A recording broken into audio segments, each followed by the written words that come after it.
പൊന്നാനിയുടെ അധ്യാപക മുത്തശ്ശിക്ക് കണ്ണീരിൽ കുതിർന്ന യാത്രാമൊഴി. വിടചൊല്ലി ശിഷ്യഗണങ്ങളും പൊന്നാനിയുടെ പൊതുസമൂഹവും.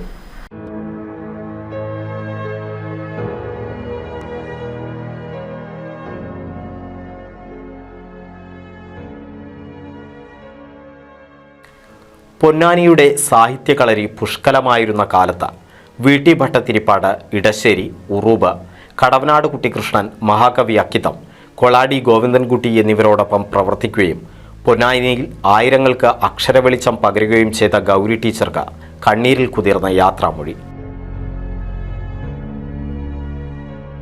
1951 പൊന്നാനി ന്യൂ എൽ പി സ്കൂളിൽ അധ്യാപികയായി ജോലിയിൽ പ്രവേശിച്ച ടീച്ചർ അധ്യാപനത്തിനൊപ്പം കുട്ടികൾക്ക് അമ്മയുടെ വാത്സല്യവുമാണ് പകർന്നു നൽകിയത്.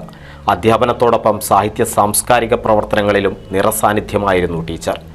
ഇടശ്ശേരിയുടെ കൂട്ടുകൃഷി, ഉറൂബിൻ്റെ ജീവിതം പുനരാവിഷ്കരിച്ച നാടകം തുടങ്ങിയവ ഉൾപ്പെടെ നിരവധി നാടകങ്ങളിൽ വേഷമിട്ടു. വൈലോപ്പിള്ളിയുടെ മാമ്പഴം എന്ന കവിത, ഇടശ്ശേരിയുടെ കവിതകൾ എന്നിവയ്ക്ക് നാടകാവിഷ്കാരം നൽകുകയും ചെയ്തത് ഗൗരി ടീച്ചറാണ്. അധ്യാപനം തന്നെ സർഗാത്മകവും സാഹിത്യ പ്രവർത്തനവുമാക്കി മാറ്റിയ അധ്യാപകരിൽ പ്രമുഖ സ്ഥാനമാണ് ഈ അധ്യാപിക മുത്തശ്ശിക്ക്. ഇതിനാൽ ശിഷ്യഗണങ്ങൾക്ക് ഗൗരി ടീച്ചറുടെ ക്ലാസ് ഏറെ ഇഷ്ടമായിരുന്നു. സാഹിത്യകാരായ കെ.പി. രാമനുണ്ണി, വിജു നായരങ്ങാടി, ചിത്രകാരൻ കെ.യു. കൃഷ്ണകുമാർ തുടങ്ങിയ പ്രമുഖ വ്യക്തിത്വങ്ങൾക്ക് അക്ഷരവെളിച്ചം പകർന്ന ടീച്ചർ പൊന്നാനിയുടെ ആകെ ടീച്ചറമ്മയാണ്. അധ്യാപനത്തിനോടൊപ്പം സാംസ്കാരിക പ്രവർത്തനങ്ങളിലും ഗൗരി ടീച്ചർ സജീവമായിരുന്നു. ഏറെക്കാലം പൊന്നാനി മഹിളാ സമാജം പ്രസിഡന്റായി. സർവോദയമേളയുടെ സംഘാടനത്തിൽ മുഖ്യസ്ഥാനം വഹിച്ചു. കൂടാതെ മറ്റു സാമൂഹ്യ പ്രവർത്തനങ്ങളിലും വ്യാപൃതയായ ഗൗരി ടീച്ചർ പൊന്നാനിയുടെ പൊതുമുഖമായ കാലമുണ്ടായിരുന്നു.